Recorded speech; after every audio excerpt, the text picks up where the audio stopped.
you doing? Hi. What's good, Soul Car? This is big for me. This is big. This is really big for me, man. How you doing, my brother? Oh wow, that's flattering. Thank you. I appreciate it. Well, you gotta stand. So I'm a 40. Finally. I'm an old school head. I'm 47 years old. So I've been watching you for years. You know what I mean? You know, that makes me feel a lot better than when someone who's like, there'll be people who come to me, they're like 20 years old and be like, I watched you when I was in junior high. And I'm like, damn, what? No, why am I that old? Why? And you know, granted, I'm doing it again now, but like they're talking about obviously the long time ago. Right. You know, it's again always an honor.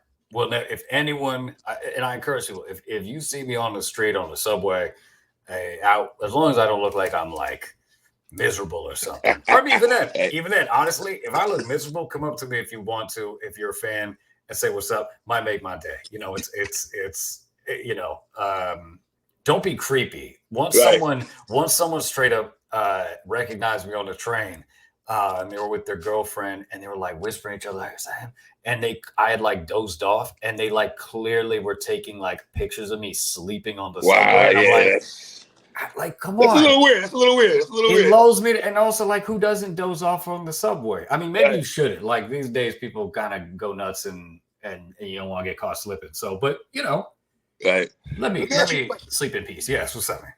I guess I'll start in 2010. I know it's crazy to start there. When you decided to step down from battle rap, right? Yeah. What was the main reason you stepped down from battle rap? Because you were at the highest. You know what I mean? Yeah, it's weird in retrospect to think that was even like the status quo at the time.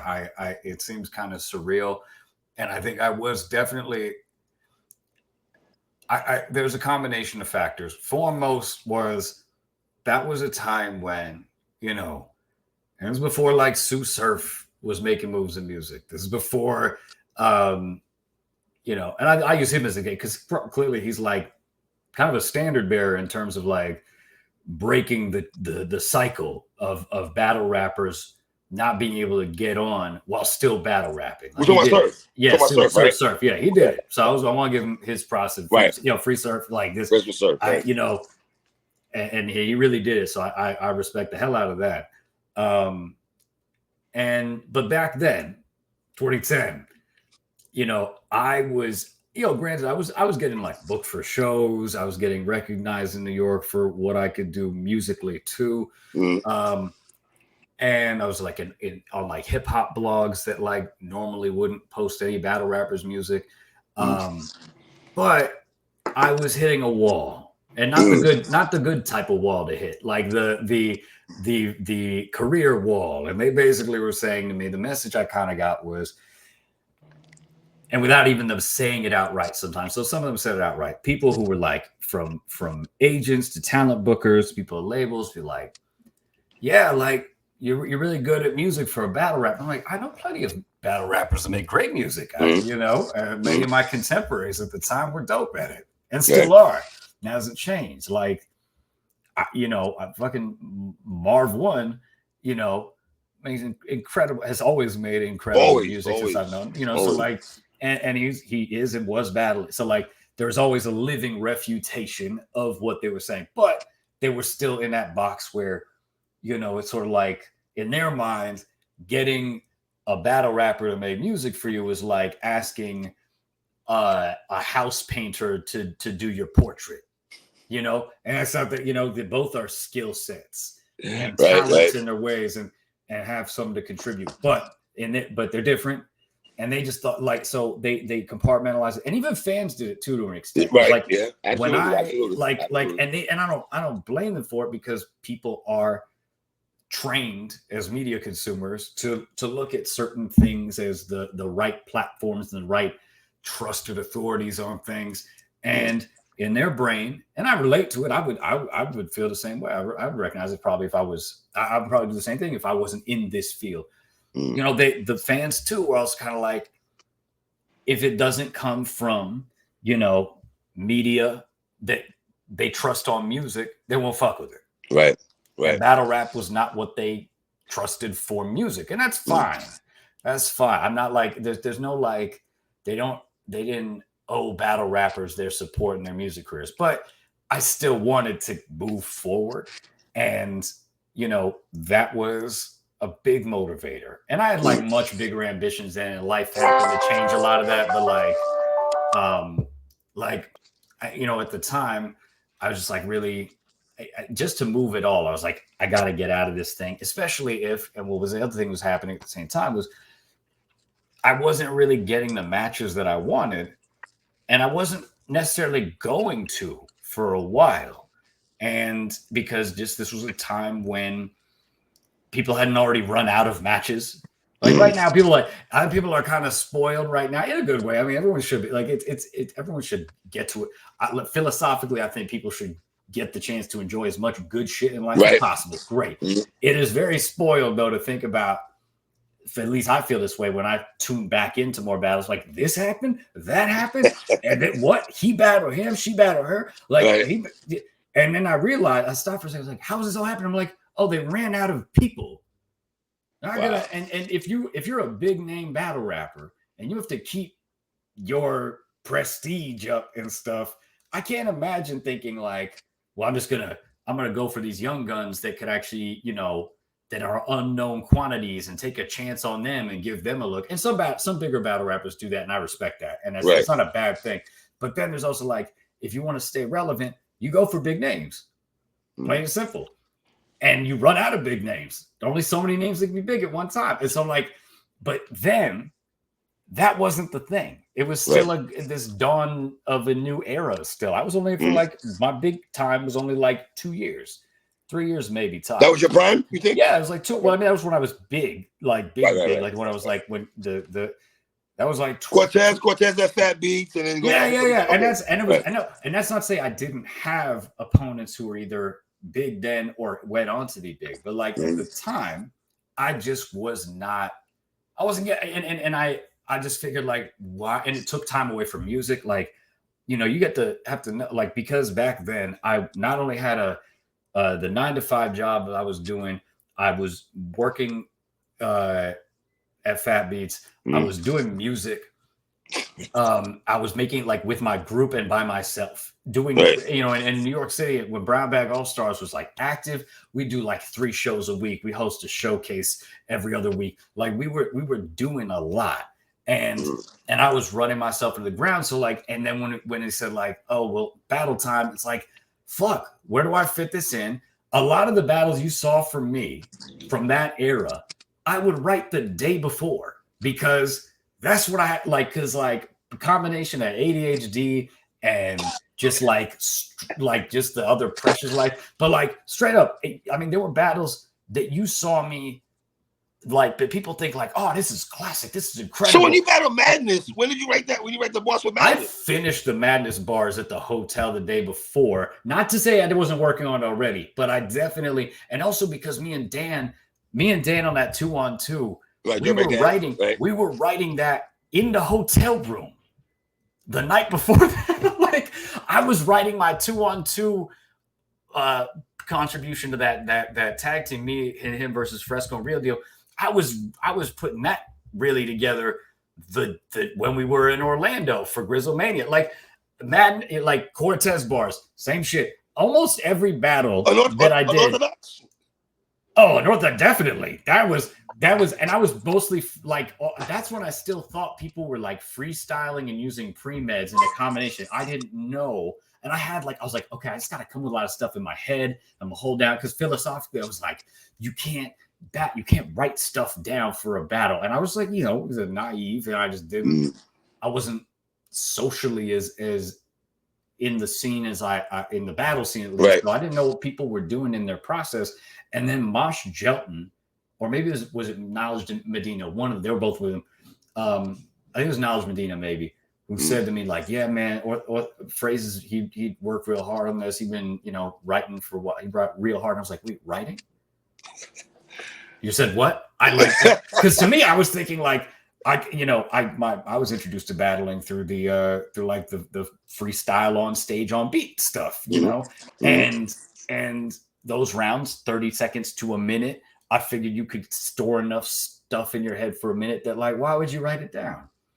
That's not, you know, and the battle, at least I thought, like, I really thought I was just naive. I thought that there was this divide between like the, you know, people like say like the Saurus, right?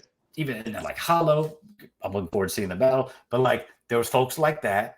And granted, Hollow had like it's kind of his feet in like multiple realms stylistically and scene wise, but like I thought they were like these folks were like freestyling and doing personals or using pre-meds they had stewing about in their head they think about, and the like. But like the old like Smack DVD stuff was like people writing for each other, doing mixtape style versus, you know, stuff like that.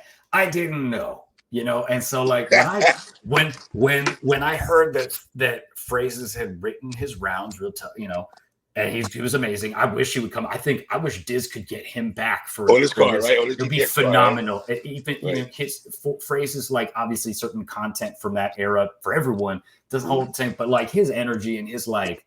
I think people would appreciate it, and if he's, you know, but that's up to him or Diz getting. For all I know, Diz tried. Diz has been trying to get it. Diz has been going ATM, next level outreach. This man has been doing it like Nick Fury and the Avengers Initiative, just going to people, and I can't imagine what else he has up his sleeve. But in any case, so like. So I find that out. They're like, okay, he's writing. I was like, wait, he's writing? Okay, bet. It's on. You want me to prepare and put some stuff on a phone screen or piece of paper to remember for you? Okay, let's go. Let's go bloodthirsty. And even with that, like, even knowing that, like, I was like, fuck. But like I said, I was doing all this extra shit, basically working 3 jobs in New York City, essentially. Basically, that's what it amounts to. That's New York. Like, you know, and I mean straight up, like getting home from a show, going to sleep for like half an hour, if at all, and then maybe sleeping on the train too, and then going to the 9 to 5, you know, and then cycle, you know, hopefully finding time for sleep. But anyway, but yeah, like even then, so it was tough to fit time in. So like, you know, I confess a lot of this stuff, and I've said this. I alluded to this before in like other platforms, but I want to say this for the record. Just so all right. I unfortunately, and I feel bad, and I apologize to any league booker, whoever ever doesn't get the best of me, and I will always try to make that up to them. Eventually, because life happens. I'm not perfect. I'm not invulnerable to it. But yeah, like back in that golden era, I was flying by the seat of shit because I just like. The QP battle, I straight up did. I had more prepared, like, especially because like I think Smack URL was the first time I was like, all right, I got to get this done a little bit sooner. Like, and I started that as soon because I was like, well, these 3-minute rounds, fuck this. I don't want to do this. Let me ask you a question. Stay right there. Yeah. So going from Grindtime when it was 60, 90-second rounds. Yeah. Then going to URL for what 253 minutes, maybe a little bit over 3 minutes. Was that mind-boggling for you? Yeah, I fucking hated it. I was like, why the fuck would I write this much and I'm not making any fucking like music inroads, like even money. Like I barely ever got paid for battles, and I don't actually kind of like, you know, there's an element to me where like it almost puts more pressure on it when I get a certain amount, or like I feel like it's for money versus doing it for the performance. And just really like what motive, like I learned from like what happened at the Pat Memorial event with me. Like I really got to end, you know, RIP to the GOAT. Like, yes. I feel like part of me wanting to stay in it right now is just to like make up for shit like that and just like prove him right. Cause I think he always had like a good amount of faith in what I could do. And you know, but like but yeah, so like, yeah, that 3-minute jump, I was like, fuck. I remember telling J57 from Brownback, I was like, bro, man, what am I doing here? And he's like, and he was very encouraging. He's all very motivating. He's like, yeah, you can do it. You can do it. You can kill this. And I was like, okay, fine. But like because I was so tapped from doing all this other shit in life. Right.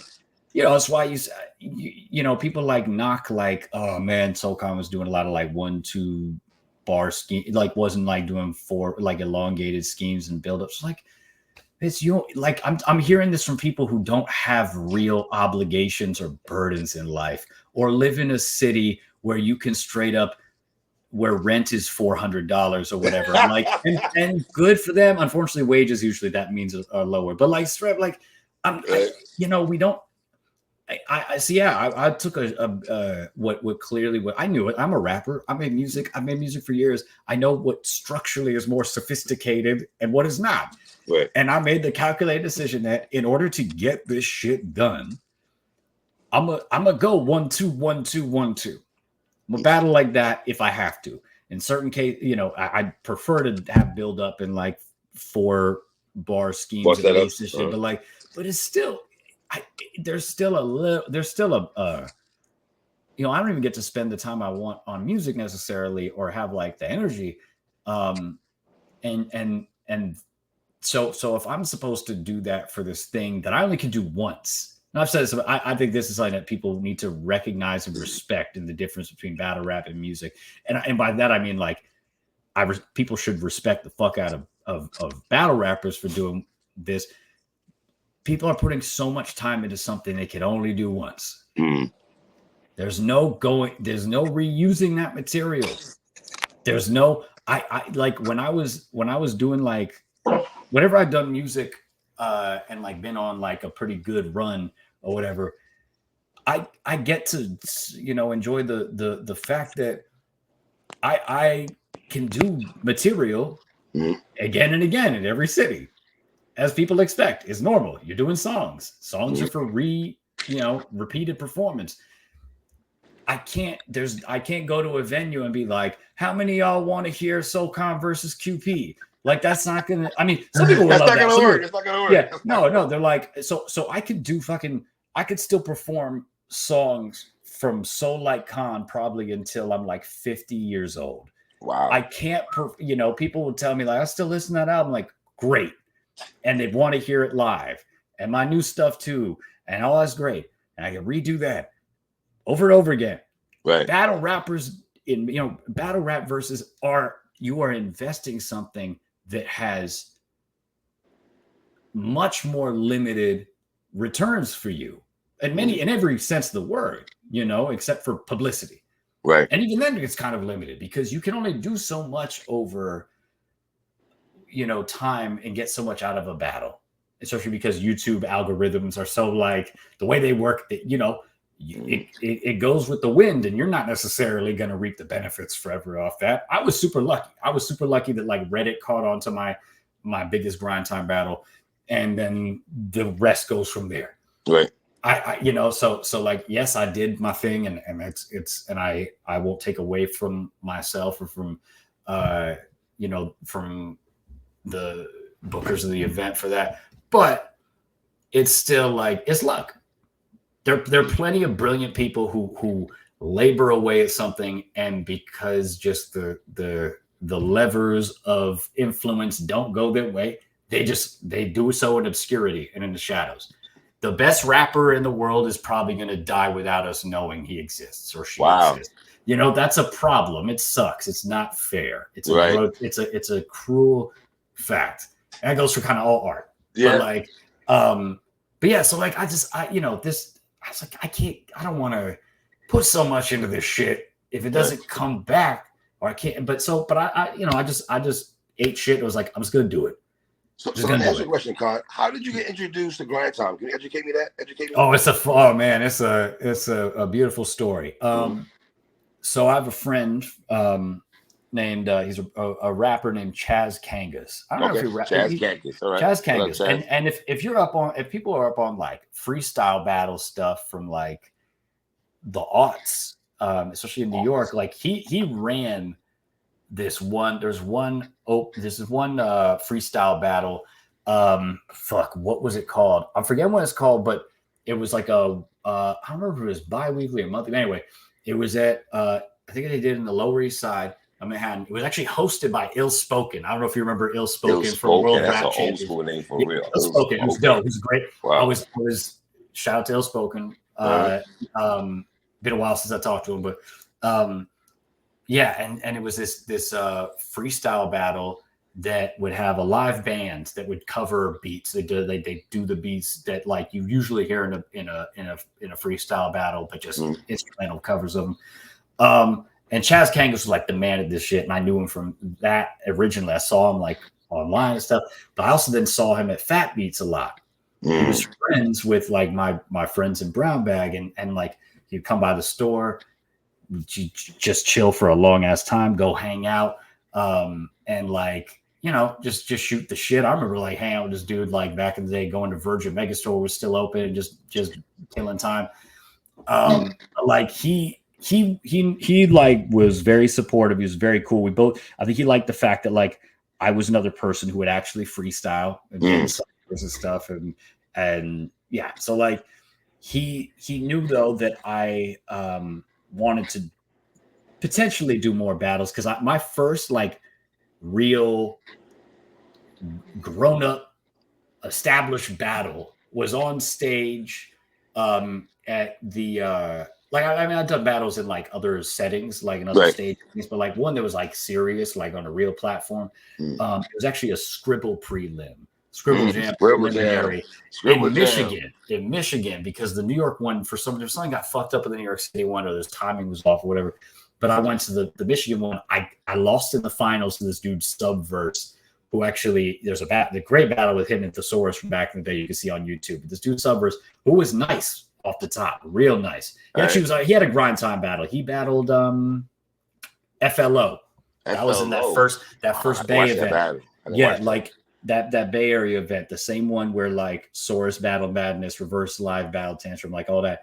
But yeah, so Subverse, and he beat me in the Michigan prelims, and I just was like, and Kevin Beecham from Scribble was like, oh, you can come to the Michigan prelim, or you come to the national prelims, you come to Scribble Jam itself. And I was like, man, I don't want to go on the chance I get to those prelims and get to like, because the competition was even harder at the like on-site prelims. On-site prelims, I have people like fucking like maybe Kid Twist might have been in that prelim. I don't remember. Like, I'm not gonna. And I just knew that, like, you know, I like to make sound bets wherever I can. And so I didn't like, you know, kind of like sideline battling for like the year. And then like Chaz was like, oh, well, this dude Jay's Juice. I was like, I know who Jay's Juice is. He's like, he's looking for people. And like, and Chaz recommended me to Jay's. And they put me with this kid, Yellow Rat Bastard. Not a kid anymore. He's probably like from 30 years old.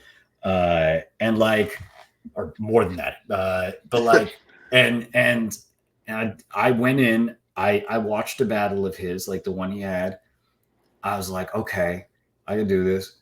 I come with like a mix of, again, freestyle and like premeditated stuff. That's why I'm like going slow as fuck in the battle. And I win. And then they book me again because they, you know, and things are kind of building up. And PH took over the lead too. And RP, I missed the dude a lot. It is crazy to imagine that he's been gone this long. As a person that I have, you know, I knew him outside, you know, like that's PH is someone who I knew him through battle rap a lot, but like also just in the New York hip hop scene. Right. He was behind you when you battled Deacon Frost. Yeah. He's you know, PH is always very like, you know, PH is also very he had this quality of like, even when that I really respected, that like even when he didn't like, even if you had like some sort of like friction with him or like some issue or like some conflict, it felt like he was very thoughtful about it and like really wanted to make things right. Make amends. If there was an issue, like he was just at least my recollection of PH is just a fundamentally decent dude. Yeah, I miss the hell out of him. PH was also, you know, he I think once Jay's was gone, honestly, like I think PH was even like more focused on like trying to get me to not to knock Jay's, but I think just like PH was like, I think PH like looked at me and was like, this guy, let's do it, let's get him going. And I think he made the Cortez battle happen, I'm pretty sure. You know, Love that battle. and I, you know, it's crazy. It's crazy. There are parts of it that hold up better to me. Though, like, I used some like low hanging fruit, but like it was like 2009, you know, like I wasn't, you know, you and Cortez was crazy. I love that. Yeah, it was nuts. If I had rapped 15 seconds beat, longer, right? Beat, right? Yeah. So I was actually, and the thing that was in that battle, I was also watching the store. Like because it's sort of like a condition. Like I was usually sort of an entry point or like a sort of a cosign for these things after a certain point, because, you know, it was, you know, they could, like the Fat Beats staff could trust that I cared about the well-being of the store. Right. You know, not that I was needed to get the space, but I think I was like helpful in like making sure it could be a thing. But that meant that I was also accountable. So like I was never, you know, in my second battle against the dude Rhapsodist, and that was in Fat Beats. That what happened, he called me a kike, and I was kind of incensed, because I was like, oh, no one's called me a slur in a rap battle. Right. And I just kind of like frustratedly tossed my hat in the air. And I, you know, under other circumstances, I'd like might have done something, but I can't, because it's the record store I work at. And I couldn't just be like, can't raise hell here in this spot, in this hallowed ground. So yeah, so like, yeah, you know, progressing through that era, like, it was a hell of a time. It was really a hell of a time. I was a little, there are definitely things I feel like I could have done differently or better. But I'm glad that I gave people, in terms of like quality and like, you know, in terms of content, being a little more time tested, and like that would endure more. You know, less reliant on some of the low hanging fruit, like, you know, homophobic stuff, misogynistic stuff, like, you know, and I feel like that, and not just because of my values, that was a big reason, but like also because, you know, it's not that dope after a certain point. It's not that dope. It's you know, there's this like kind of style and substance thing that always goes in my head with this stuff, that like, you know, yes, a lot of battle rappers just sort of dress up very simple and like uninspired topics or concepts in like fancy wordplay and stuff. Not fancy, just anyway. But like and then there's people who like, maybe the lines are effective, but and they hit, but it's on subjects that, like, if you're a grown up, who gives a fuck? You know, there's sometimes where I see some reactions about it. I was like, who gives a shit? Me neither. I'm the same. Like, who fucking cares? Like, I mean, like, I get, like, I mean, it's like, yes, I guess in this room, this is something that people find like, oh, that's an insult to that person. I'm like, man, I can't, like, we're going to choke to death on wildfire smoke in this city right now. I don't give a fuck about this guy you know, like, stumbled in his battle against chess. Like, who gives a fuck? Right. That's not a real, that's the word. People battling, that's the, I'm just going to take it as an aside. When you do, this is my pet peeve, and it's an automatic, I immediately write this shit off, and I will never give you props for it ever as a battler. If you are rapping and you're talking about someone else's losses or battle rap, like, I'm like, I don't give a shit. They beat him or her. You didn't. That's not the point. You don't get the gas off of that. You can't. You don't get it. It's not yours. You did not earn it. And when people react to them, like, don't do this. Don't do this. This has no content to it. This is someone trying to ride on the accomplishments of somebody else. Yes. And you can. Here's one thing I would say: if you obviously, you can diss aspects of somebody's performance. You could say, like, in that battle, this or that was bad because of X or Y. But when there's like, you lost or you look bad, like, in general terms, like, oh, who gives a shit? Like, who fuck? You didn't do that, right? You know, like, it's like unearned shit. And so, but anyway, so like, yeah, I'm there are things I could have done differently then, and things I tried to like implement now in this phase of things. There are shit that honestly, like, I know would have hit better if I just like now, like there's even stuff I'm trying now where I'm still like, that would have been better if I did X or Y and tweaked it here and stuff. Like, so I'm like I don't take for granted, like even the shit that hits really hard, I know they always hit harder. Like there's kind of no ceiling. People can lose their mind, and then people could, there's losing your mind, and there's the crowd like jumping out the windows and screaming on the streets. Like there's the levels, and I would always like to get higher and higher if I can. You know, talking about you and Quantum first time you got battle on Grindtime. The first time, yes, the third round was amazing. Was a trip. Thank you. That was that's not breaking news, but go ahead. Yeah, I mean, it was a gamble. It was a gamble because people didn't really do that a lot. Not as much as you'd expect, because now that's now it happens all the time. People just being like you. Yeah.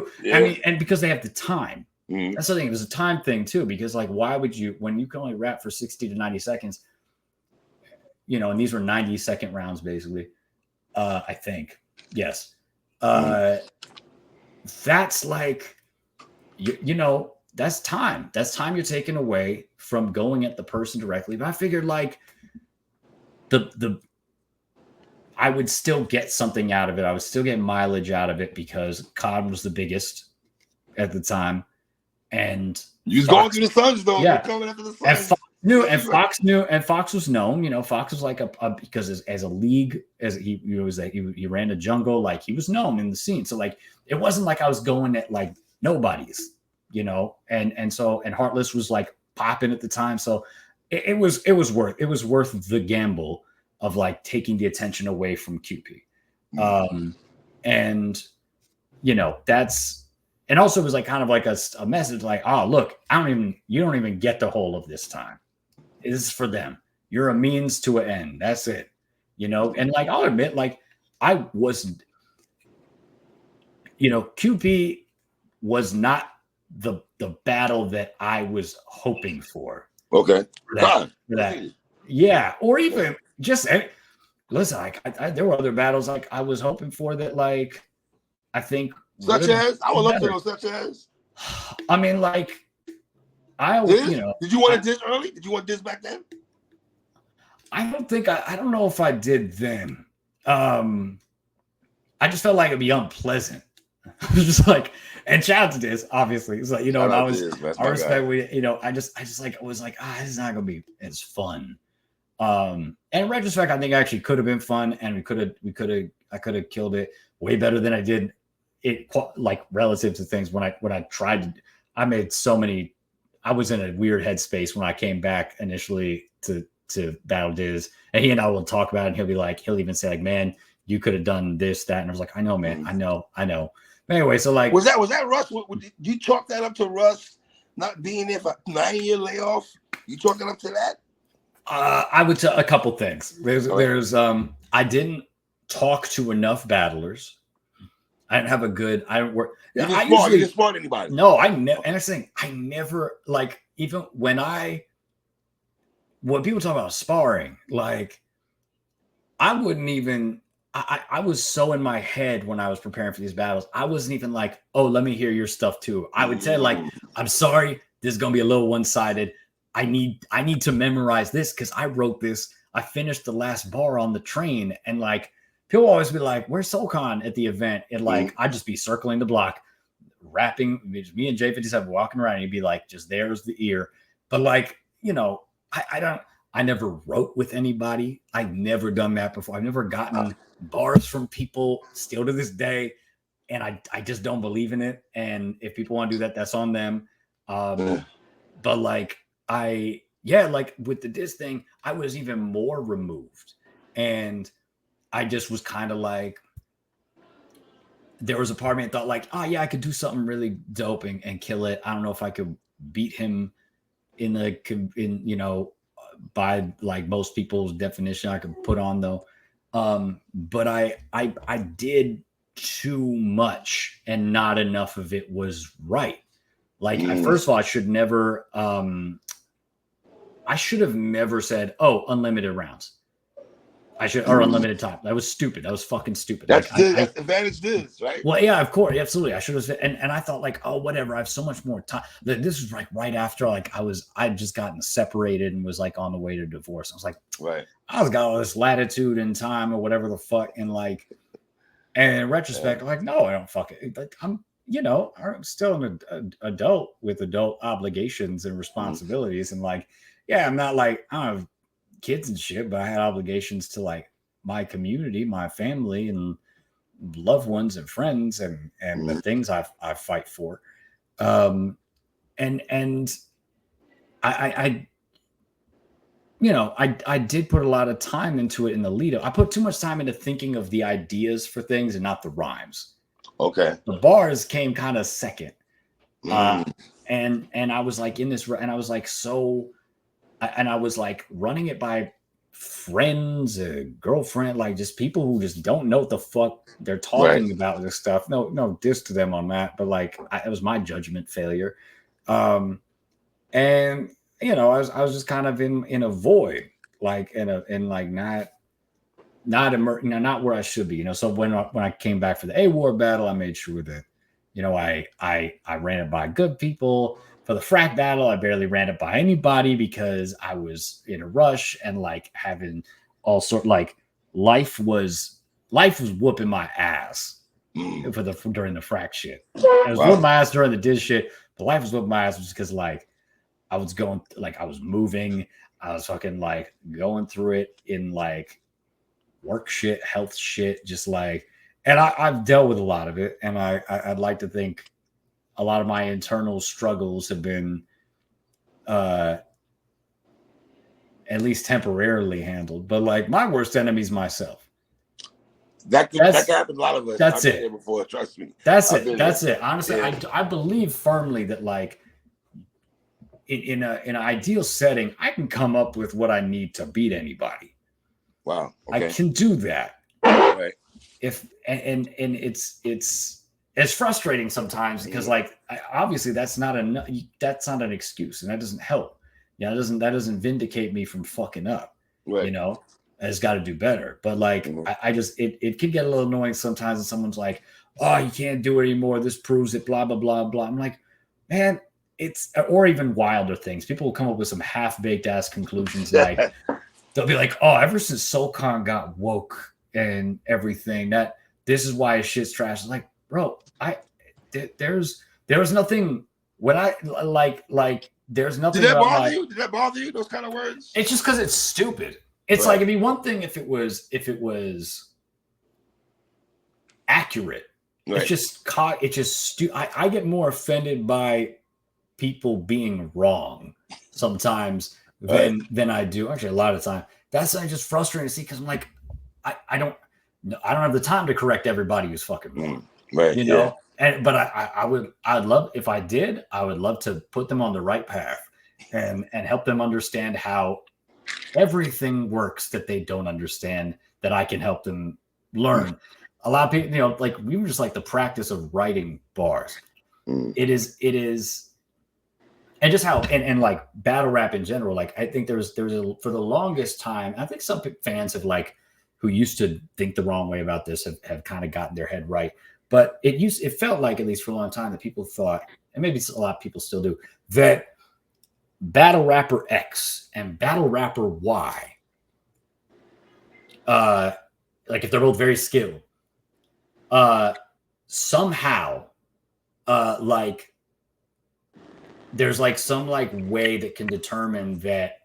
And there's a situation when obviously they don't know what each other are going to say at all. That battle rapper X and battle rapper Y will battle, and one person cannot beat the other. Doesn't have it in them. It's like that's not how it works. That's not how probability works. That's not how causal relationships in the world work. This person writing this dope has nothing to do with whether that person writes dope or not.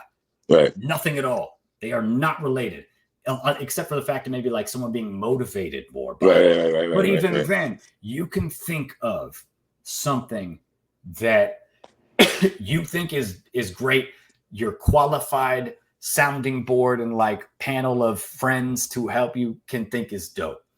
And then it still does not, it just happens that the other person just comes out higher on that day. That's how that works. Wow. That's how it works. And it's not, and there are people who just like make it, it's not a sport. It is not a sport. You cannot make adjustments on the fly. Like you can't be like, oh, unless you're writing 5 rounds or something. And even then you could fuck that up. Even then you can misfire and be stuck on an island with no out. Like that's it. But it's not like, oh man, we have to, they keep slipping past through our defense. It's like, no, it's rap. It's a rap contest. So we're saying battle rap is not a sport. So not at all. It's not a sport. Okay. It's not a sport. It's a competitive, performative art form. And that's fine. There are all sorts of there are all sorts of competitions that aren't sports. It's because that where you are by yourself being measured against other people, but but some fans, I think, unfortunately have this mindset where the battle rappers are immutable and they're set in stone, and that's who they are, what they can do, and that's who they are, what they can do. And I think it just makes for a shittier viewing experience with your expectation. I think it sucks. Like I try not to watch battles with some exceptions. I try not to watch battles with this mindset that like that person can't beat that person.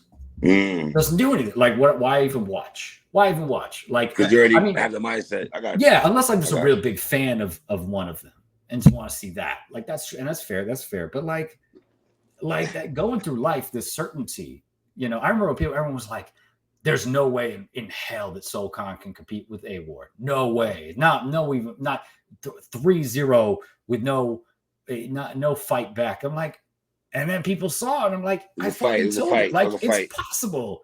It's possible because you're just like thinking like because you're imagining the shit that I did 4 years ago. It's the same thing I'm going to do, or that I learned nothing, or that life is the same from this point to that point. It's not. It's just. It's. I think it's a general rule. I think a lot of people just don't understand how. On just like a fundamental level, life and people work, and that does that failure to understand that can taint your understanding of everything from politics to personal relationships to battle rap. Like you just that's a deeper problem. That's a deeper that's a different conversation. Yeah, and that's not a new problem. That's an old problem, and just and I mean, right now we're in an era where it feels like. A lot more people. It feels like we're going back to the dark ages or some shit with people like just not knowing how to find truth and process information. But like, man, when it comes to like battle rap shit, like it's just that can get frustrating to go against those expectations. Not that it's like discouraging, but just like it's like, damn, like just thinking about someone being stupid. It's frustrating. It just gets a little tiresome, Let me ask you this though. I always want to ask you this question. Yeah. Did Fox really say that Slaughterhouse was coming to the battle? Yeah, it was on a flyer. Well, he was on a flyer. It was on a flyer that he had. I don't, Fox. Right. Fox is, I've talked to him since everything. Like, I hope he knows that I don't. It's not his fault. It's whatever. He was real hopeful. And it's battle raps. You can make fun of it. Make fun of whatever, and like maybe the target. Genuinely, I felt it sucks to like have this. Especially if you're like in an entertainment field, and you someone you respect, you have this expectation that they're going to come through and support what you do, and for whatever reason. It doesn't happen like that letdown or that like I imagine he wasn't feeling great about that. Luckily, people weren't bringing it up, but I'd sort of rubbed salt in the wound to whatever extent it existed. But so when you got a call to do the rematch from Diz, what's going through your brains? Like I already beat this guy already. Is it things or? I mean, let's see. I was like, I told my girlfriend, like, I'm not doing this shit much anymore, I promise. Because she saw me like put myself through hell on the frag battle. And then I booked the O'Shea battle because I was like, well, that'll be nice. Like, that's something I know I'm gonna do, and I know where to go with it, and I have a lot more latitude. But and shout out to O'Shea. I'm excited as fuck for the O'Shea battle. Like that's just gonna be. I want to make it the most entertaining battle people have ever seen in their lives. I'm hoping. Gonna try. But yeah, so like, and then I get this call from Diz, and he's like, "Yo, bro, Silkon, you're gonna listen to what I say, and you're gonna first gonna think I'm fucking crazy or whatever. Like, it's gonna make sense, and you're gonna be like, oh, it's fucking, it's fucking best, bro. It's brilliant. You're gonna think I'm a genius. I'm a madman. And Diz like, I'm putting this event back together, this Battle of the Bay X. I'm like, okay, what's next? Well, all right, so where do I fit into this? And he's like, bro, listen, hear me out. QP rematch. And I'm like, what? Like, and I'm like, because I haven't been keeping up with what Q's doing. Like, I don't know. Like, and I mean, since then I watched like a couple things. I watch like usually like with it, like he has like 100 battles. I can't do that. I'm not watching 100 fucking battles. I'm not watching 10 battles. I'm not watching, and there's certain things I know that people have already talked about against him that I'm not gonna like retread, at least not because that's boring and you don't want to do that. And like, so but like I'm like, I don't know what the fuck. Like, what am I gonna say to this guy? And he says like, he's really excited to do it. And I'm like, okay. He said like, and it's 90-second rounds. I'm like, all right, let's go. It's a very different proposition. It doesn't solve all the obstacles to the process that I may run into. But the idea of being able to write like, let's say like 2-3 minutes around of material, then refine it to 90 seconds is so much less stressful than being like, I gotta fill the time. I gotta do, like, this is. I mean, there's this challenge though that like I can't build up stuff. Flip side. That's what he said though. He said you can't. He had an interview recently with my guy Drizzy Junior TV. Shout out to Drizzy, and he said that you can't build up though. It's funny you said that though. Yeah. Wait, who did, Q or Diz? QP said that. Yeah. Like nice. It's a different thing. You gotta make every second count. And like, and I say this in our last battle, one of the things that I think did not help him was that fact. Because he a lot of his stuff required like following along and saying, where is this going? And I was like, I was giving those people, I'm skipping the vegetables and going right to the steak every other, just like every line. And this, I can't imagine that QP has not factored that. He is very analytical about all this shit. I know that he has been. I'm not. Do you feel he has one of the best pens in battle rap history? No, that's not at all. That's fine, and that's not to say he's not. That's not to discount. People say that, Con. People say he has one of the best pens in battle rap history. Cool. I mean, a lot of people. Listen, a lot of people think that the world is actually secretly governed by reptilian aliens with human masks. There are a lot of people that think the moon landing was fake. Like people have. I think that's people are kind of a victim of groupthink, and it becomes popular to say a thing because it feels like the right thing to say. Because the people that you think you should sound like when you talk about an issue say it, and so you say it too, and then it's a self-perpetuating thing. Like again, that's not just I don't rile. It's and there's stuff I'll save stuff for the battle, but like. No, I don't. He said you have no chance.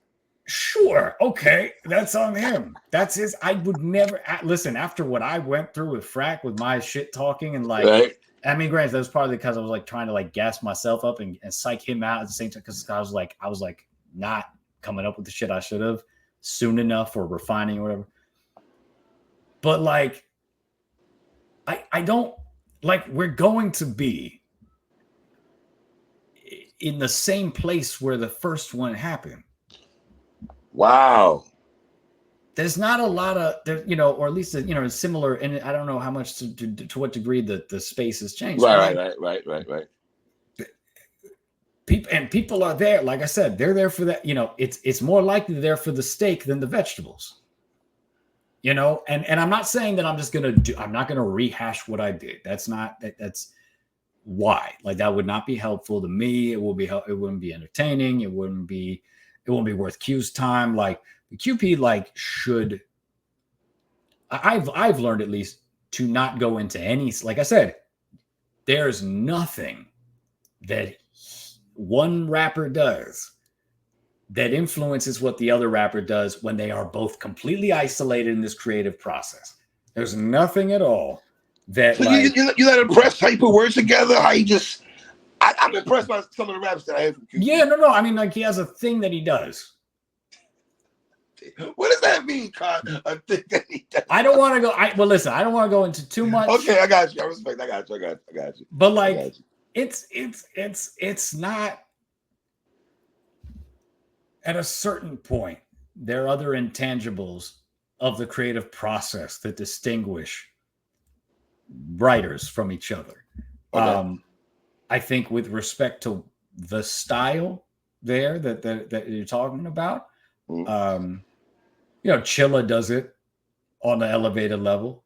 That's the Chilla is probably in terms of wordplay, in terms of this like utilization of homonyms and homophones strung together, like to like make ideas like and actually have some double meanings, because most of the time when anyone does this stuff, it doesn't actually have a double meaning. But anyway, like the thing is, like, Chilla does that on that level where I think everyone's like that is rightfully impressed and like, wow, he thought of that, crazy. Like, it's engaging to watch but like, that's also not my style. Like, my favorite battle rappers are people like Pat Stay. I like Pat Stay. That's someone like that. People like, I was as far as like people who were at the time well liked and renowned, I'd like to think I was an early bill collector fan. Wow. Okay. And like, I was like, this guy is it. Like, when he was coming up, I got the burner. That bringing something so different. But like, at the same time, like, why wasn't it already a thing? But like, yeah, he that approach, I love that shit. And granted, he built on that. Even like people like that. People like. Did you like the other QP? Did you like him? Clean Paper? Yeah. No, he's dope. I like. No, he was dope. Obviously, no, he's incredible. He's and he and again, I don't want this to be taken as like, I'm just cautioning anyone who ever battles me in the future to assume anything. I would not assume anything ever again about what I will do, about how well I'm gonna do it, and what I'm gonna talk about, right? How I'll address it, what style I approach things with, what I'm wearing that day, like nothing. You and Q, we seen you and Fox. I used to be like real unpredictable with it, with even just the presentation of myself at a battle. But like, I'm not saying I'm gonna do some gimmicky shit at this. This is gonna be, Well, let me ask you this. He said that also you battle over the time limit when you battle. You say what to that? I did think that was because I was getting the craziest reactions in the world. It's not my fault. That's not my fault. I can't really account for that, unfortunately. I mean, I hope that he's not resentful about that, because it's not my. What was I going to do? And in the moment, keep in mind, when I would battle then, especially, I'd go into like a trance. I couldn't tell you after it was done, what happened almost. Like it was just I would go into this other zone. You would like even see it in my eyes in that Deacon Frost battle. I look crazy. You did look. I look insane. Let me ask you a question. Was it when you go back and watch a Deacon Frost battle? Yeah. To watch Hollow, Math, Head Ice, DNA, Charlie Clips, just look at admiration. The way Hollow was looking at you the whole time, he was looking at Deacon Frost like, my man, this is a real bad. It's looking bad right now. That's the thing is I feel like it's a reminder that I could do it. And that people should also remember that I could do it. I was dumber then. And people need to factor that. Like I think I was a younger, stupider person in that era. Really? I think, yes, because I was 25 years old, maybe. Okay. 24. How old was that? 2009, 2010. Yeah, I was like 24, 25 years old. You know, like that's a less contemplative, thoughtful, less introspective, less self-aware version of myself. Granted, that could also mean that later in life become more self-conscious and maybe get lied to in my head. And I've been guilty of that in my life and in this process. But I am not going to assume anything about what QP is going to do. It's a fool's game to try to do that. And Disaster told me, Disaster was like, let me just tell you, bro, I think he's going to come crazy. Like he did, like this. I believe so too, Con. This thing's so great. And like, great. And maybe there'll be some remarkable creative evolution that we witness. And I'm not discounting the possibility of it. I can't. I also can't get so worked up about the possibility that I like psych myself out. Makes sense. You know, because it may not happen. Right. He may be completely delusional for all I know. Con, how hard is it to stay a person, older spokesman like yourself that's been here for a long time, not to be outdated? Is that hard? I think it depends in what sense. Just like the style, like because that's what Quantum's saying. You outdated, so I'm saying to you. I guess my question to you be like, okay, you say outdated. Is that battle rap talk? Does he really feel that way? Like, how do you feel about that? You know, being away for so long and still came back from Disaster, Frack, A-Ward. You have 3 battles under your belt now, right? I mean, I literally had, even when in 2010, I had like literally like there were like rhyme schemes that I did were so internally sophisticated that people would sleep on because they just wanted to pigeonhole me, that like would still stand up now.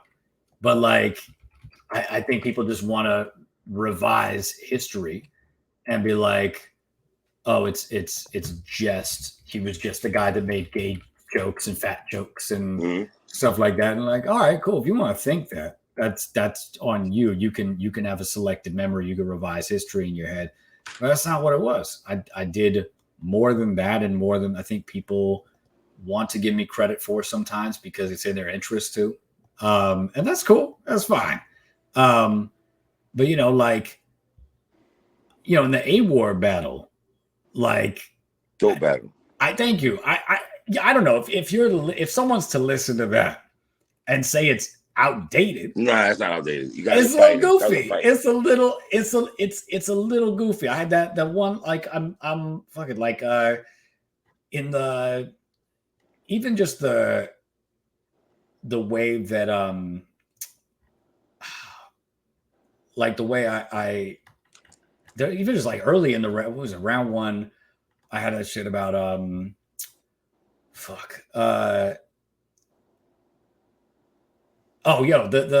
was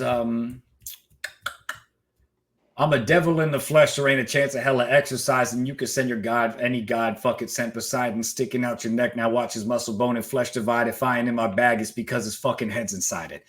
Like, what are you talking? Like, it's fine.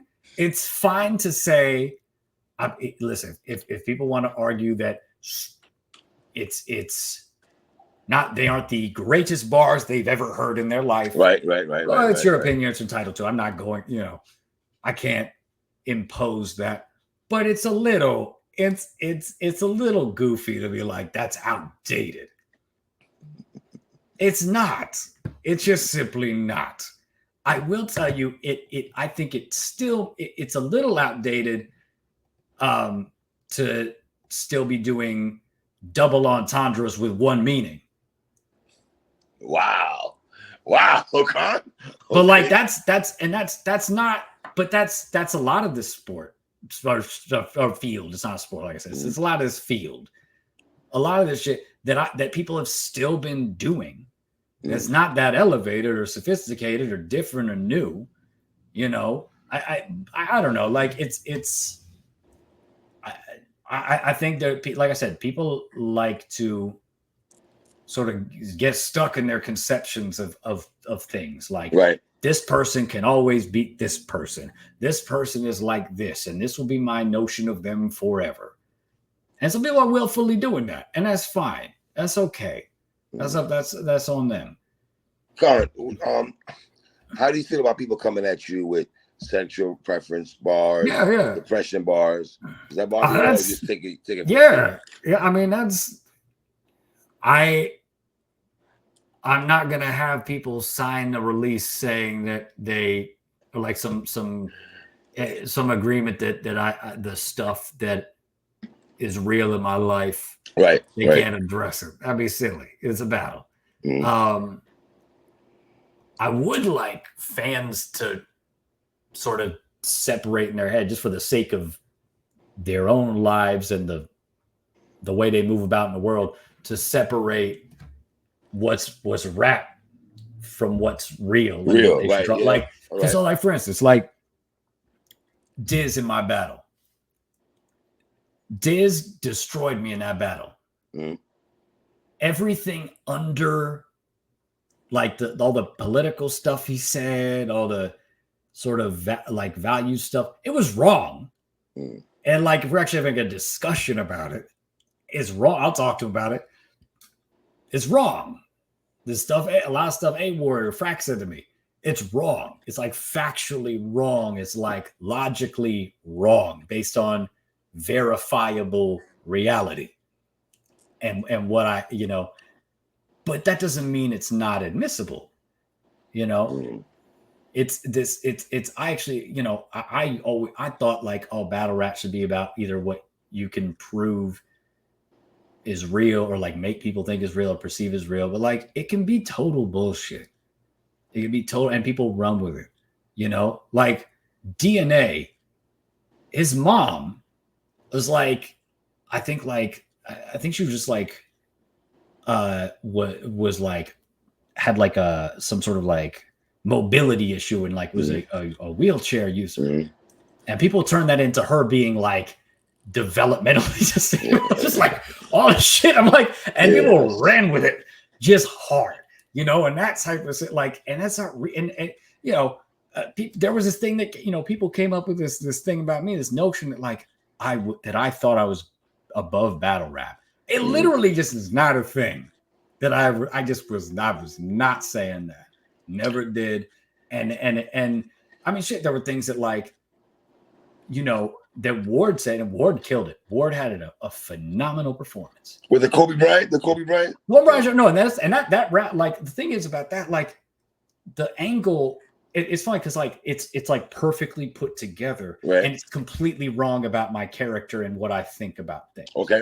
This idea, and also different, like the person I am. The funny thing is that when he says like, and also shit he said about like, do you want people bringing up like that you were like homophobic in your rounds and shit when you're dead? And we're like, I don't think they're gonna be like, the bisexual man's greatest transgression was his early homophobic rap bars. No one's gonna give a fuck about that. When I die, people are gonna be like, this man, or to whatever extent people remember me for it, people will be like, this man made music that I love. This man was a person that we trusted and liked. You made us laugh. Yeah, made us laugh. Good, like was about some shit that was good. I don't think they're gonna be like, because also like in the communities that were impacted by the things I'd say, people know me and people know what I am actually about. and I move about those worlds, and I you know, and so like it's fun. You know, it's also like when Frack was talking about like, and again, perfectly executed angle, completely wrong about like the idea that like because I came out as bisexual that I thought that like that just eliminate like I came out as bisexual because I needed to. This is my life. That's my truth. I needed to actually get out and be myself and see where that took me. And you know, I'm like, you know, and like you know, whether it's activism or social life, like in the queer community, people aren't like, and the people who know my battle rap, but they're not like, you have a lot to atone for. That's not what that's, they know, you know, they know what time I'm on. They know me. And so like, is it you know, is it a little annoying that like someone like Frack or Ward can talk about these things and like in real life, they are just wrong? Yeah, it's a little annoying because I'm like, especially like I'm not, if it's hitting, I'm like, oh damn, they're winning off of fables. And it's like, you know, at least in that moment they are, you know, like it can be a little frustrating. As I'm sure it could get frustrating when I said shit to people that like was not real. Right. It's one thing to talk about how way someone looks or acts, but like if I say something like, you know, if there was stuff that like I said about like QP in our battle that was like not true, and he might have gotten annoyed at that, or but like again, it's a perception game. That's what it is. It really is. I try to strive for things that are, if they're either factually accurate and presented in a way that's entertaining, or it's just some raw shit, some mean shit, some mocking shit. Like, you know, I'm you know, and it's. But yeah, it's so like I fuck with what when people like are doing well against me in a battle based on shit that's just misinterpreted or wrong. It's mixed because I'm like good for them for doing some dope shit and framing because no one does it badly. It's rare that someone like Frack, A-Ward, and Diz all had incredible performances that I can't take away from them. And I clearly lost to like Diz and Frack.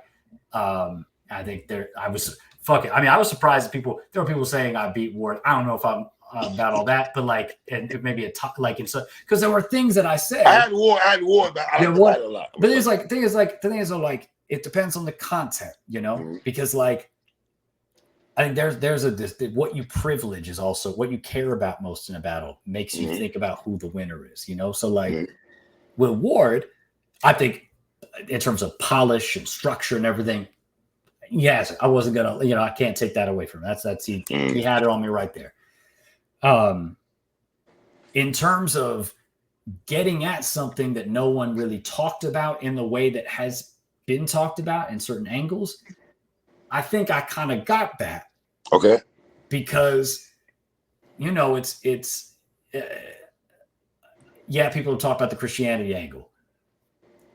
They haven't talked about it necessarily the way that I did or in the tone that I did or with the even just like the quality that I did. Like I just think there were some better haymakers on those than a lot of other people have done. And or like the way he raps, you know, and stuff like that. That I think I approached pretty fucking well personally. But you know, or like the stuff about like how he makes money off of like mental illness awareness and stuff like that. Like that shit, that no one has done that. Literally no one has approached that all that stuff outside. Like no one has done that. And I don't know if anyone will or is like directly. And I could have even done that better probably. Like I probably could do that more if I had structured again, like he structured his shit better because he's one of the best doing this shit. How did you get the phone call to URL? Who called you? That was so Math because Math had been in a Grindtime battle of mine. He's the one that put Beasley and them up on me. And they're like, all right, well, how about this dude Deacon Frost? And I was like, okay, what? I literally they came over to Fat Beast, they had a little interview with me on their flip cam. Like this was early as fuck. This is URL breaking up things into 3-part videos. That's the old school shit. One round, yes. Round 1, 2, and 3 are on separate. separate. The same thing also. Yep. Well, no, I got lucky with. I mean, the QP battle, they had gotten their account constraints lifted a little bit, so at that point they could put those battles up. But like, it still was a little. It's still there were limits. So like, Arsenal and Conceded had to be broken up, for instance. Yeah. You bodied Deacon Frost. I mean, were you expecting a body? I mean. I don't know. Were you nervous? Were you nervous going to URL? I think or is it because you have New York roots, you kind of know the vibes a little bit? Yeah, I mean, I'm great. I'm originally from Cali, Los Angeles, and like the Valley, and like but like my musical home as an adult, very much New York, and I just felt like. I don't know, like I was less nervous about like the battle, like the going up against Deacon Frost, but like I didn't have any certainty about how he was going to approach things. I try not to do that ever. I try really hard not to. It's not a matter of like overconfidence or not, but like just like I said. You don't know what people are going to do within, like, yes, if someone's garbage, if someone's fucking trash, has never, yes, within reason, if there's someone just like is absolute dog shit, has always been dog shit, and you are not dog shit, you could probably, you still go into it, at your best if you can, but don't, otherwise, Frost had some good shit. So like, it's not even, I overshadowed though, Con. Don't be humble. It was overshadowed, man. I mean, no. What I'm talking about prior to that battle. Oh, like that a big T. Yeah, and like he wasn't, and I would, and I was like, okay, so he was funny. He had personality. He had stage presence. Like I so I didn't want to. And it's also partly why I like went in so like. I mean, at that point, I was also always trying to go in relentlessly, unless I felt like I needed to get a little funnier and didn't feel like the crowd, like for instance, like I mean, fuck it though, like most of my battles from the point of like phrases on, like past after the phrases thing, like I was trying to go in like hard as fuck. Lethal? And what about Lethal? You were Lethal? Lethal, but I was like kind of chill. If you see the battle, I'm a little more. And part of that is, again, I literally finished writing that battle on the bus to Newark. Was it Newark or Trenton? Where the fuck? I love that battle, yo. You and Lethal, that's a fire battle. It's a fun battle. It's a fun. He did great. He's amazing. Lethal was amazing in that. Yes, it was all. And people would be like, "Oh, it's all fat jokes." I'm like, you were wilding with the fat jokes. What are we gonna do? I mean, and now I don't. I try not to, and I also like I don't want to. That there's reasons why I like kind of would avoid that stuff now. Like ethically, like there's certain things I like recognize. Like it's not easy to be big, like in the world, to move in the world like that. There's a lot of pain and a lot of stigma and a lot of fucked up shit. And I try not to like contribute to that. There'll be some things where I'm gonna be like, no one's gonna, like I'm not doing too much harm, and things I'll be like mean about. But then, I kind of went crazy with the fat jokes there. So after the Deacon battle, when did you and Fox happen? Was that a year later, or was that? Yeah, about, I think, yeah. Because it was like, what was it, December 2010, I think my Fox battle was, and it came out February 2011.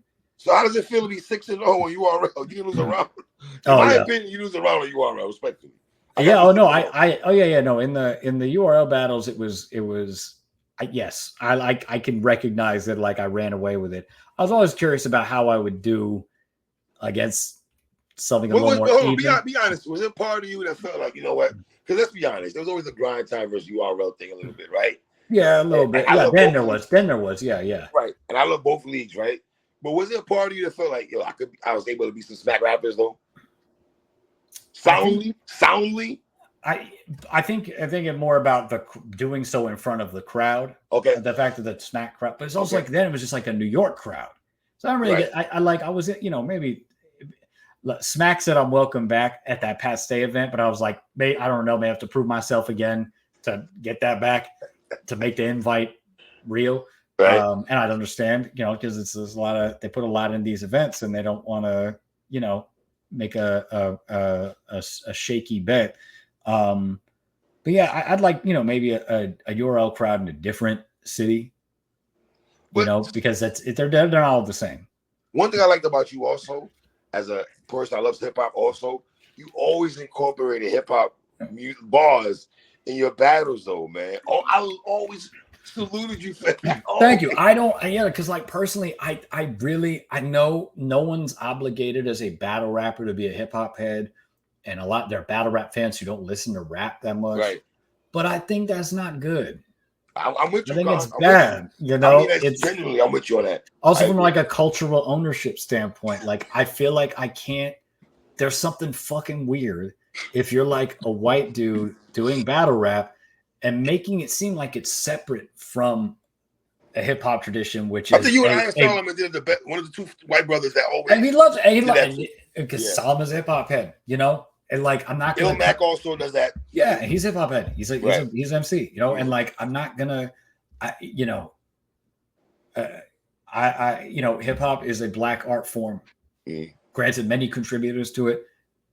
It's not a white art form, and so I'm not going to just like put my feet up on the couch and just be like, and this is and especially in something that like in battle rap then was even more fragmented from everything. It was. It is not. Now it's every. I mean, that's a beautiful thing for the field, like that all of hip hop I think does recognize battle rap. Like the whole culture really does affirm it as like this is it. This is a real thing. There still might be the little music versus battling divide here and there. But anyway, and I think the most disrespect toward battle rappers that ever really comes from like the hip hop world are just from other from hip hop artists who look down on battling. I think it's not music. And like it's one thing to say like you don't do that or it's not your thing. You can't discredit it. Like battle rap has been around longer than its detractors. Absolutely. It's and when also like when legendary rappers acknowledge and uplift battle rap, you kind of have to like the proof's in the pudding there. That if they fuck with it, what's your problem? And sometimes just like some of that's sort of like an ego thing, into like rappers who like can't stand not being able to be recognized in it, like because they know they can't do it, right? In a million years and never will be able to. So like that's where that comes from. But yeah, like I like hip hop to be still pretty embedded in like it feels fucking weird to like try to take the two apart. Yes, absolutely. How come you and Iron Solomon never crossed paths? I would feel so I'd feel like I feel like I'm already walking into like being sunned automatically. Like what am I, I don't know. It's just like, it's one of the things that like, he's not that I'm against battling a legend or a formative figure who predates me, but he's one that like, it was like, Iron Solomon's fire, man. He's one of the greatest. And he's a reason that a lot of people have got into it, like in his first run, and him versus shirt and tie and all that. Yeah, the jump off shit, or in his freestyle era too. Like I first found out about Iron Solomon in like the onstage freestyle battles and like Scribble Jam, or like Brainstorm. Like I used to be like Brainstorm. Were you guys in the same car with Enes when you battled Enes? Were you in that car also? Yeah, Grizzlemania. Yeah, I was in the room. It was very fun. I was dying laughing when he said like not knowing he'd been watching SoulCon the whole summer. Funniest thing. I was like, I was like, yes, hell yeah. I felt it was so fun. Right. And me and Sam were on the same flight back, and like I talked to him a little bit because I knew his man Vanguard better, like his crew member, because he would always be at Fat Beats. I also knew him for like I knew about them for like end of the week, which is a hip hop event in New York. That's like one of the most legendary. Has like an MC challenge. You can see my little dog walking on my guest bed in the back right now. Probably, they're both on bed, just being adorable. But yeah, so like, yeah, but like so here, I was on that same card. It was Grizzlemania 2 was wild. That was an insane event in every single way. Being in the building for those battles was crazy. I think one of the Diz versus No Can.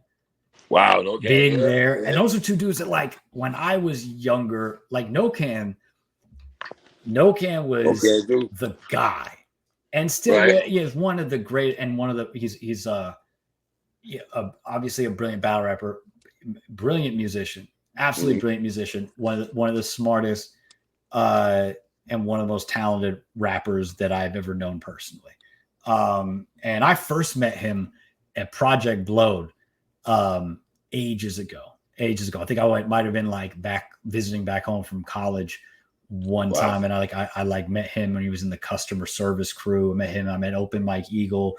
I met like mad people but No Can's always been such a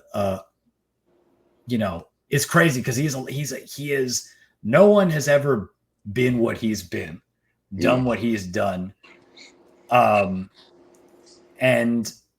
he's still very like yes he knows what he can do. He's a confident person, like, but he's like for being such a singular figure. It's kind of crazy that he's the person that he is. It's really I missed it. I haven't hung out with him in a minute, but like but yeah, like No Can and Diz knowing Diz is like the monster, the powerhouse that he has. Seen them go against each other for real, not because they went against each other in a scribble prelim.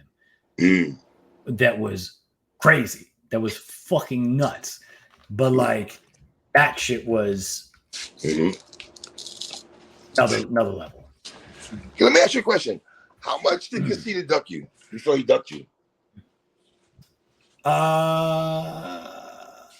Let's see. How much did that frustrate you? Because I felt like watch as a SoCon fan back in the day, that's the battle you really wanted. I could be wrong, but I'm just.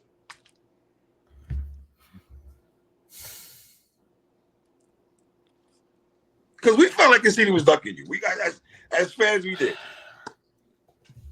I feel like I in retrospect, I kind of don't give a shit. Oh, sorry. By the way, also the No Can Do versus Disaster battle. So I was just thinking about it. It was a pit battle. Sorry, I just had to correct that. It was at the pit in 2008. My bad. So I had to fact check myself in my brain. And people should watch that, by the way. The pit like battles. The pit. The like Diz versus No Can. It's crazy. I don't know, like a thing I wanted to do in 2009 and 2010. Yeah. It's tough to feel that impassioned about it or committed to it so many years later. Like I've seen Con a few times since everything, and I'm not like, oh, you got away. Like I'm not, whatever. It's like, shit's happening in the world. I can't care that. Like I want that my battle rap contributions, Matt. Like what I care about the most is just entertaining people and hopefully living up to and exceeding their expectations. That's what I want to do. The opponent matters in as much as I want to have a good time and I want to have a like good like source material to work from.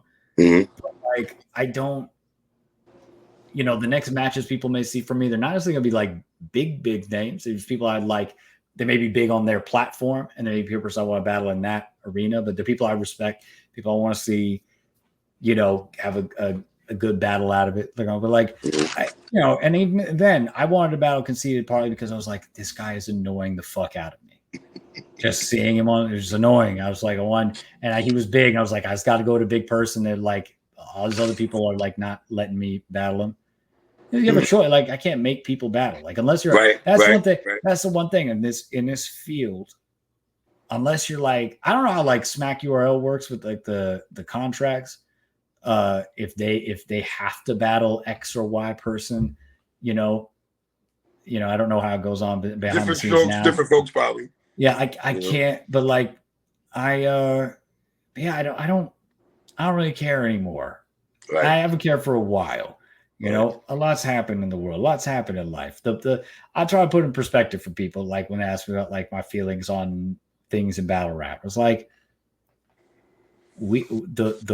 this world is descending into just a hell, and my concern in life mainly is just making sure I and my community and people in my life get through it.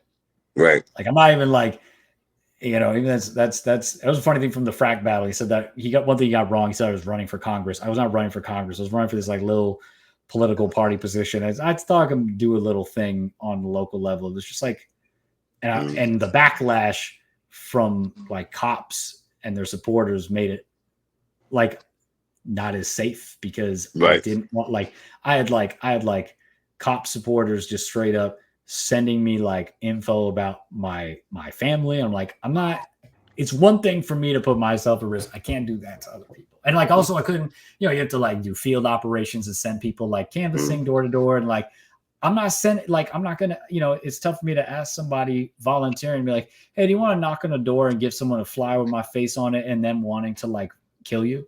Like, it's because I live in a part of Brooklyn that is mixed politically. Right. It's like partly it's always been honest. It's not even gentrification. Like this is a neighborhood that's like, it's just, there's always been this, like, it's like, part of it is like, Arab Muslim, and that community has always been great with me. And I'm good, and that's, I feel comfortable with that.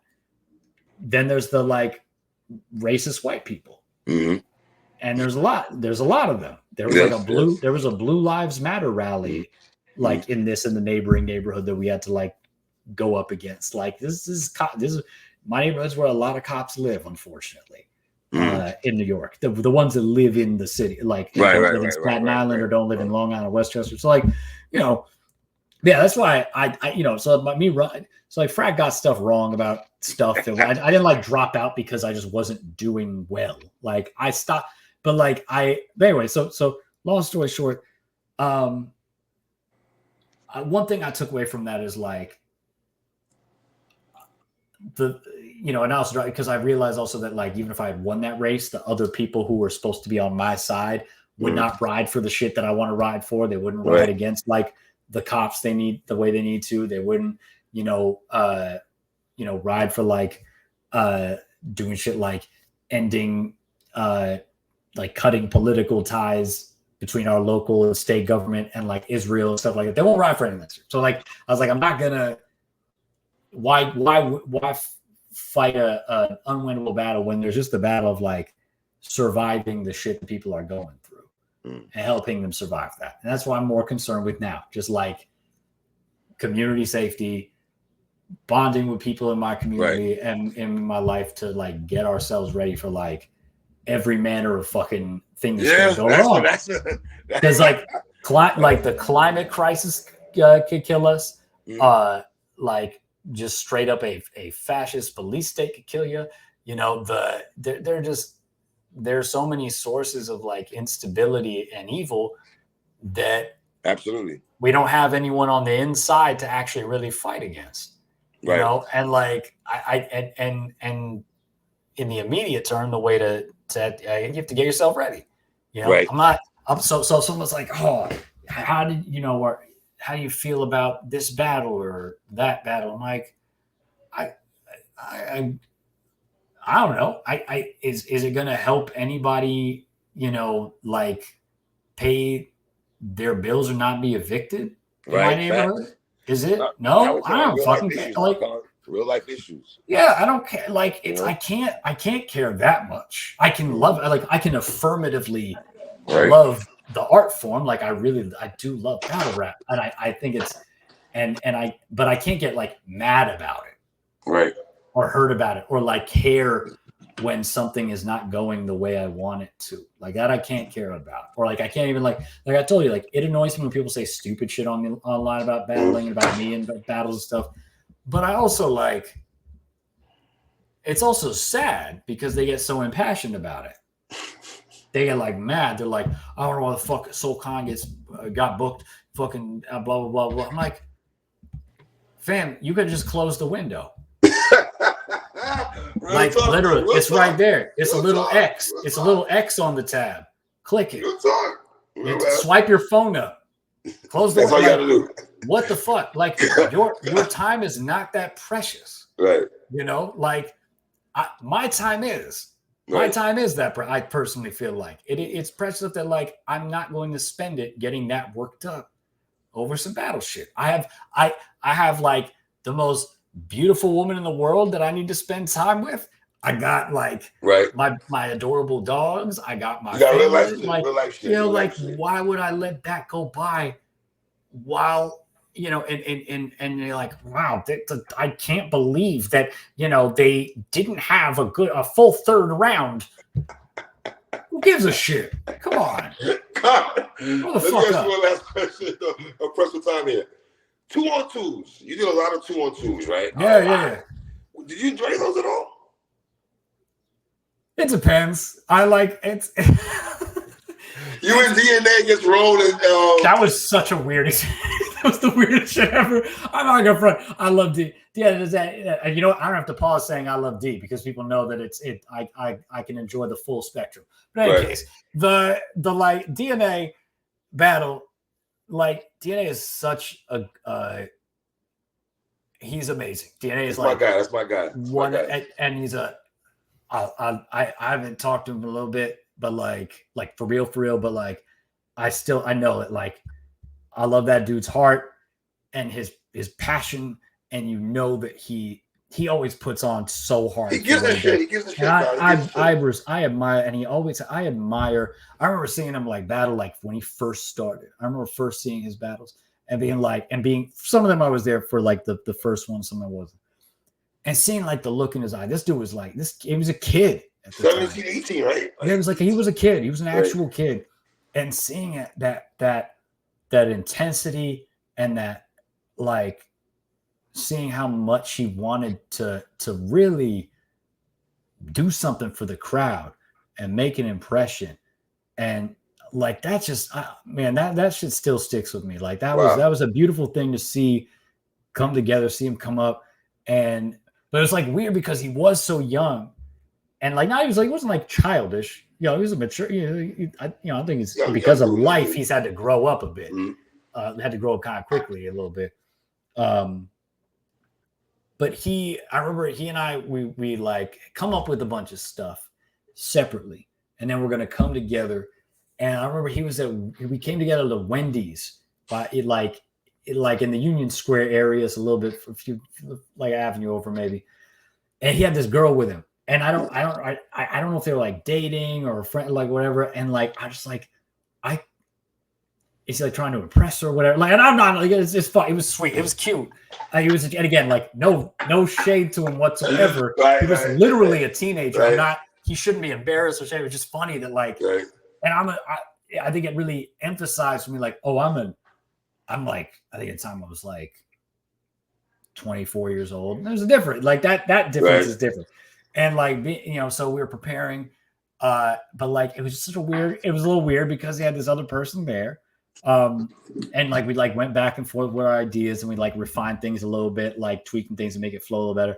But like, this wasn't like a him and K-Shine dynamic. We weren't like, and nobody was like, our 2-on-2s then. You were just like, it's rap, no trading off and shit like that with like the like coordination or like punching in with each other like it's a song. Like back then we thought that shit was corny. I think a lot of people in 2-on-2s, like we thought about it. Every 2-on-2 I was in, I felt like there was a moment. You battled Marvin Quest also, right?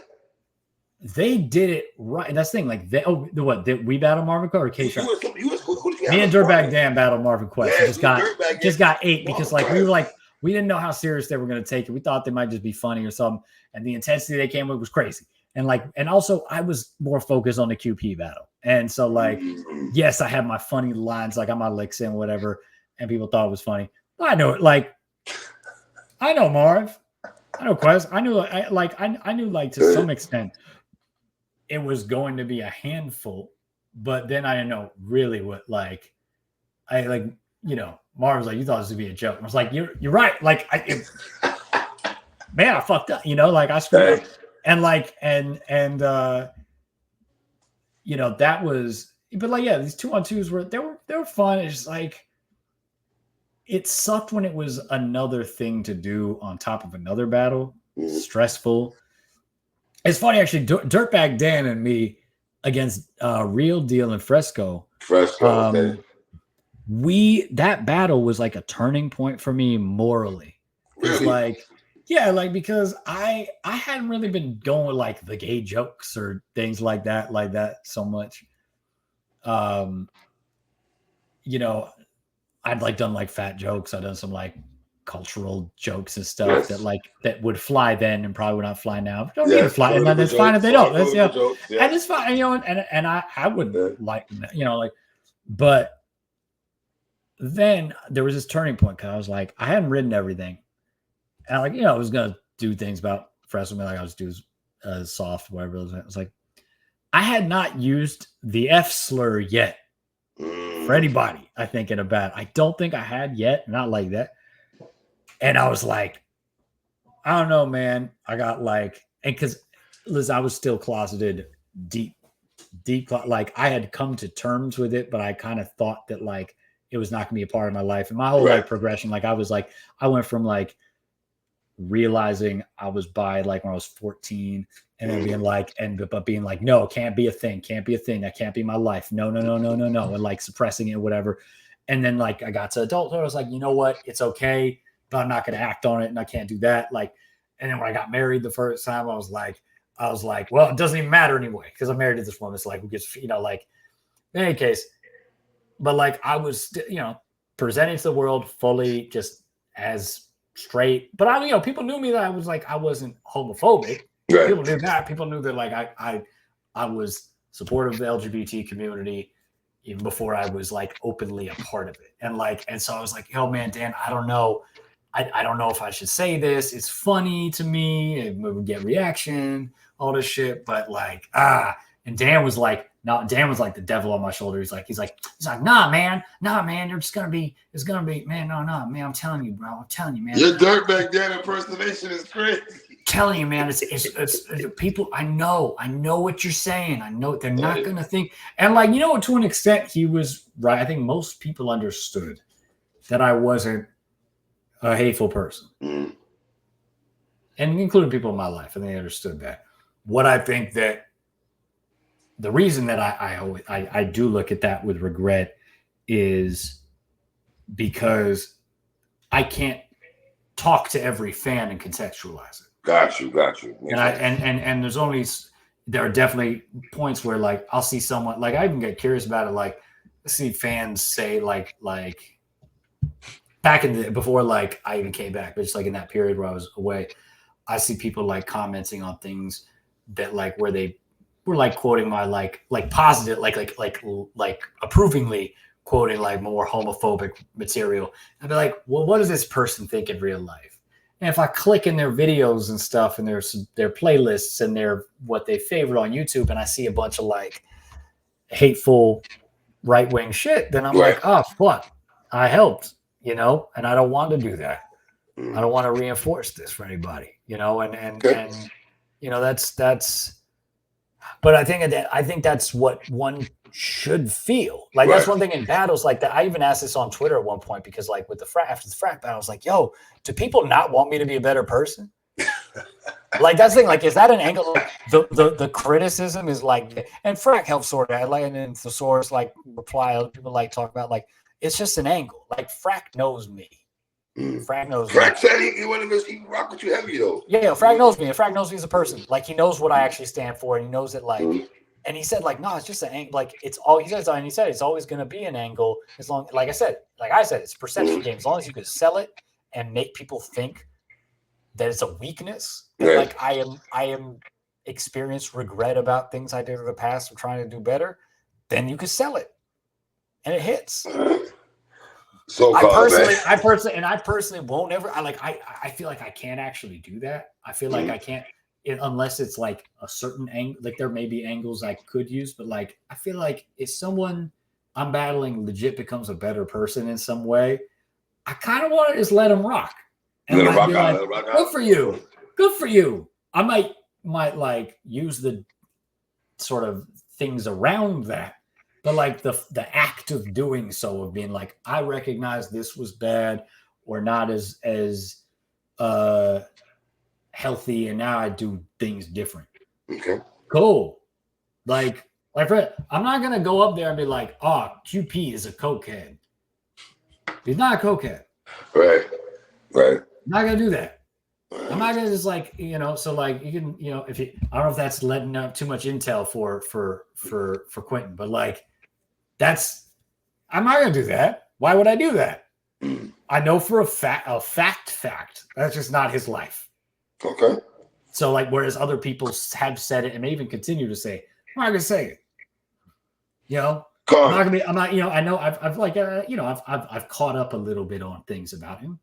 I won't say what in particular catches my eye or what I would emphasize. But like, keep that I'm not gonna waste it. I'll say it. And this is why I think Q should not sleep. I am not just gonna do what other people did, but like in a new way. That's not the approach. Okay. I'm not gonna try to do what he has done and try to do it better than like none of that shit. I don't think he's gonna see what's coming. I don't think he will.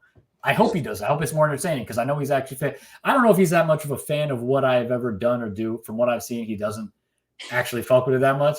I'd like him to though. That'd be cool if he did. I would consider it successful if we came out this battle and whatever people thought about the outcome, if he was like, all right, worth the time. If he honestly, because if he thinks it's a body bag of the night, that means I fucked up. That means narratively, that's the thing. I know he cares about audience shit. I know he has a mind about like marketing and shit and things like that. There is not the market that he thinks there may be. Maybe he doesn't think there is at all. Maybe he knows this. There isn't a lot of replay and marketability in a one-sided battle on this front. Okay. I don't even think about it for me either. Like, I don't think if I destroy him, right? I don't know if that's that interesting. We shall revisit that. If that happens, we shall revisit. If that's an if. Again, I can't. Like I said, the way the universe works is in causal relationships. What I'm working on in my little corner with as my dog sleep in the background, has no impact because we don't know what we're doing. We don't know what each other is doing. So like you don't know until you're right there and person one goes and person two goes and then the three round. You have no clue. I just want to remind people of that. Con, can we talk after? Can I get you back up in after the battle? Absolutely. And hopefully it's a good. Hopefully I'm in good spirits because I did what I set out to do. It's all right. Con. I think it does. And I'll admit, I don't have 100 battles. I don't. I did not bat. Sure, like there could be rust. I'm gonna try. Hopefully, the 90-second round thing helps with minimizing that. Right. That's not bad. Yeah. I appreciate you taking time to rock with me, my brother, man. Oh, of course. I appreciate it. Thank you. I appreciate you, my brother. Thank you. I thank you, and looking forward to talking to you again. And I hope people enjoy the battle. And if people want, I'm SoulCon on every platform or whatever. Grindtime, Dexter. We know the vibes already. You can find me everywhere. Spotify, Tidal, Apple Music, Instagram, Twitter. Maybe too much on Twitter, but God, I appreciate you, brother. Thank you. Likewise, man. My guy. Well, yes, sir.